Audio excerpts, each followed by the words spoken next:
1 month back ఒక elderly person తన పాలసీని పోర్ట్ చేసుకోవడానికి మనల్ని కాంటాక్ట్ అయితే అయ్యారు. ఆయన ఈ టైంలో పోర్ట్ చేసుకోవడానికి కారణం ఆయనకి జరిగిన ఒక ఇన్సిడెంట్. సో రీసెంట్ గా ఒక ఎమర్జెన్సీ వల్ల ఆయన హాస్పిటలైజేషన్ అయితే అవ్వాల్సి వచ్చింది. ఆయన దగ్గర ఆల్రెడీ ఒక ఓల్డ్ పాలసీ ఉంది with 5 lakhs some insured and room rent capping of 1%. అంటే ఆయన చూస్ చేసుకునే రూమ్ కి రెంట్ 5,000 ఆర్ బిలో ఉండేటట్లుగా చూసుకోవాలి. కానీ ఆయనకి అలాట్ చేసిన రూమ్ కి రెంట్ 10,000 రూపీస్. 4 days పాటు ట్రీట్మెంట్ కి దాదాపు 4.4 lakhs అయితే హాస్పిటల్ బిల్ అయింది.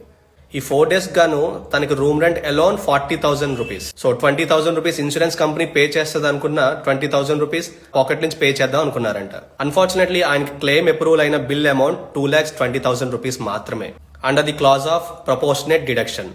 సో రూమ్ రెంట్ లో మిగతా అమౌంట్ ఎంతైతే పే చేస్తున్నారో same percentage of hospitalisation bill ని పాలసీ హోల్డర్ తన పాకెట్ నుంచి పే చేయాల్సి ఉంటుంది. ఇవి హాస్పిటలైజేషన్ టైంలో ఏ ఇన్సూరెన్స్ కంపెనీస్ చెప్పవు.